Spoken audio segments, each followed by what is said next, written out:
take us to a different place now, take us down to North Carolina. Down in the Appalachians, there was a woman, an old woman, and she lived by herself in a tiny cabin on the side of a hill near the edge of town. And it was said about this old woman that she had a lot of money. Some say she kept it stuffed as large bills in her mattress. Some people said it was silver coins hidden behind one of the bricks in the chimney.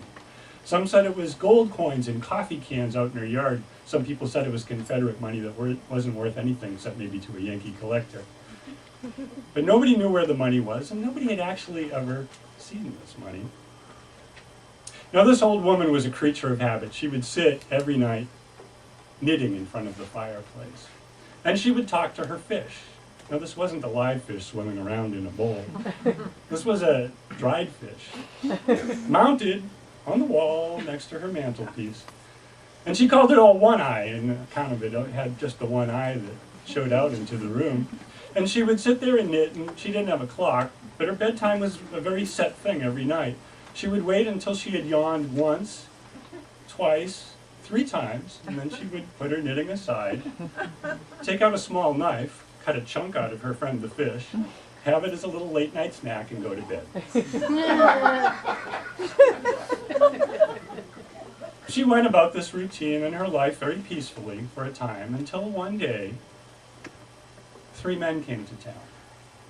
These were men who were not accustomed to working unless you consider taking other people's money, forcefully or illicitly working. And they immediately went to find out where an easy target in town might be. They went to that good clearinghouse of information, the local tavern, and for the price of just a couple of drinks, they heard about the woman and her money. And that night, after darkness had fallen, they tiptoed up the road toward her cabin. And a little distance away, they had a little discussion. First there was the boss. He was a big, tall man with big muscles, a patch over one eye, kind of a terrestrial pirate, and a proper belly as a well-fed villain ought to have. And he had his 2 small men with him. Well, one was small this way, one was small this way.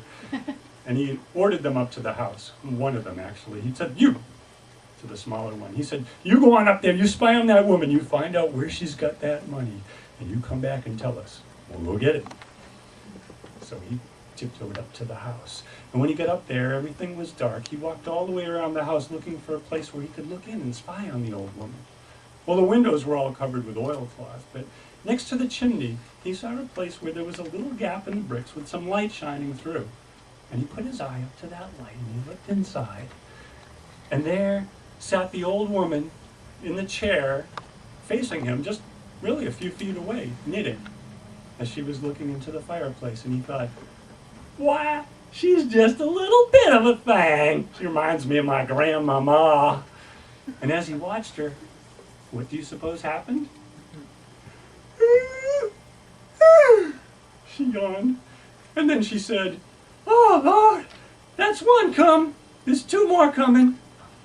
And he pulled his eye away from that wall and he thought, 1 come? 2 more coming? I better go tell the boss. And he ran back down the hill to where his boss and the other men were hiding. He said, "Boss, she knows about us. I don't know how she knows, but she knows." The boss said, "What are you talking about? How could she possibly, did she hear you?" "No." "Did she see you?" "No." "Well, how could she possibly know?" "Oh, forget it. I'm going to send you. You go on up there." So he sent the tall, lanky one who tiptoed up to the house. And he walked around that house until he saw that place that looked like a good place to look in through, where there was some light shining between a gap in the logs next to the chimney. And when he looked through, there was the old woman sitting right there. He said, "Oh, she's just a dried up old hag. This is going to be like taking candy from a baby.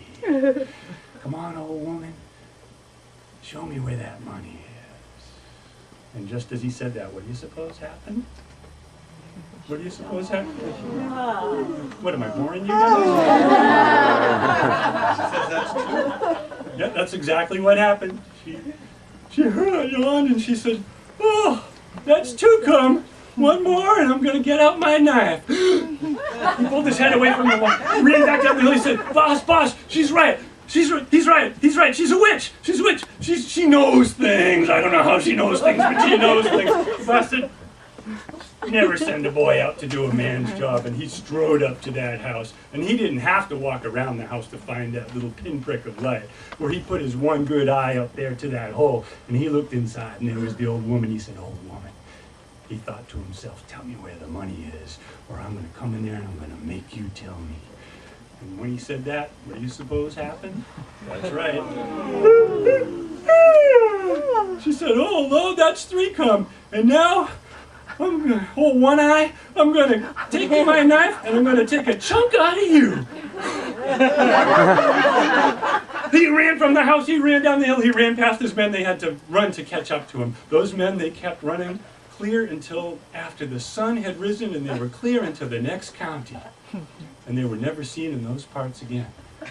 As for the old woman, why, she set aside her knitting needles, took out a little knife, went over to the fish, cut a chunk, chewed it up as best she could with no teeth, and went to bed, and she slept real good.